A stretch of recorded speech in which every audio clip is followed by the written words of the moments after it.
Hi, this is Gail, recording another video for you for this week. I think the really good news for this week is that you don't have an assignment due this week. So I'm just going to go over your research question in DQ4, number 1. You're to post 3 different research questions. And what I would do is just find one research study that you're interested in and post 3 different research questions, kind of just tweaking them a little bit, either changing your intervention, your measured outcome, or your population. How you format these research questions is in a PICO format, so PICOT. You can Google that. P is for population, O is for, I is for intervention, C is for your comparison group, O is for your measured outcome, and T is for the time frame of your study.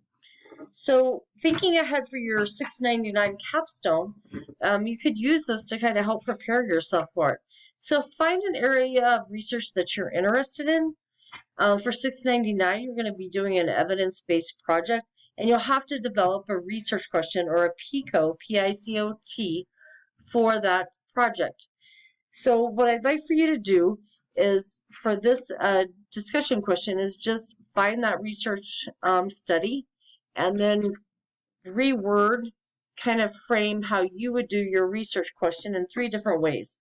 So for instance, if I was going to look at geriatric urosepsis in the emergency department, my PICO would be first population among geriatric patients in a Midwestern Kansas regional health center, patients age 65 to 85.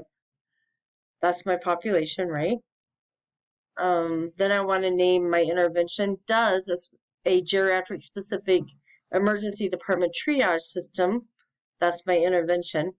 Decrease waiting room times and time to physician exam and time to disposition.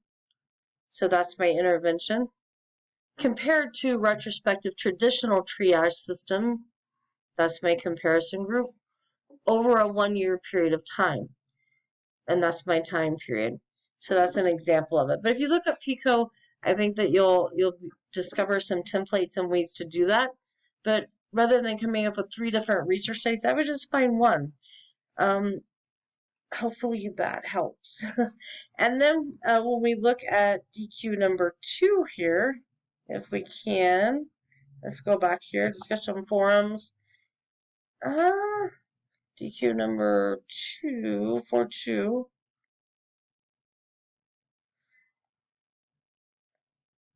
It says, identify an issue at your place of appointment. Discuss how you might start to evaluate the issue in order to start addressing it. If you were to develop a study to address this issue, what type of study would you propose? Quantitative or qualitative? And what study method would you use? Be sure to provide rationale for your choices.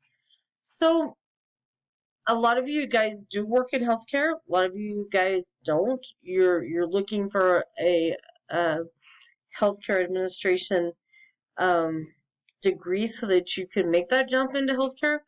So if you're not working in healthcare, don't try to make that jump right now.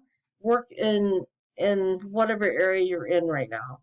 But I want you to find a research study, a problem to, let's start different. Let's do the problem. Find a research study to address the solution, and then talk about how you would address the issue with what type of study. So qualitative are those, I call it the soft cushy studies, if you will, the kind of fluffy studies. So these are the studies where maybe you go in and do a survey and you're asking people questions, their opinions, their perceptions, and you're actually taking their full-length answers. So qualitative study is not necessarily numerical. And you'll know this when you read a qualitative study, because they actually will list out many of these answers. They may find buckets to put them in, like this is similar to this answer, this is similar to this, and they try to put it in buckets. But they don't necessarily have a number. It's not like they ask these people to assign a rating on a Likert scale.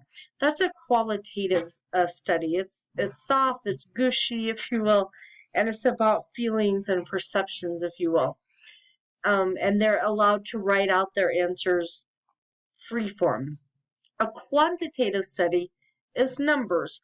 For example, in my geriatric urosepsis example, I actually kept a database of those geriatric patients coming in, their triage level that was assigned, and then I kept timestamps of how long it took them to get out of the waiting room, to first see a doctor, and then to reach a disposition. And I didn't ask any of them, unfortunately, about their feelings about it. I just wanted numbers. So that's a quantitative study. You can actually turn a qualitative study into a quantitative study, which I deal with numbers better than I do all these narratives. So how you do that, if you want to assess people's feelings, their perceptions kind of in more of a qualitative way, then you pre-develop your buckets to put them in. Rather than asking them to just free text their answers to give you a narrative response, you give them some choices, if you will. So is this how you feel about it? Choice A. Is this how you feel about it? Choice B. Or is this how you feel about it? Choice C. So there's a way to kind of take those qualitative or those feeling type studies or perception studies and turn them into quantitative, which is actually my preference. But there's a lot of people that love to do qualitative studies. That's fine. It's just a whole different way of doing your statistics, and I'm not familiar with it, so I stick with the numbers. And so when you get to my 699 class, if you're wanting to do a survey about people's perceptions, feelings, things like that, I will always encourage you to find a way to quantify it rather than letting them free text in answers like on SurveyMonkey. And we can talk about that later. But that's how I would address that DQ number 2. I'm so glad for you and me that we don't have an assignment this week. That means you don't have to do one, and I don't have to grade one, and I can catch up on my grading. So good luck to everybody.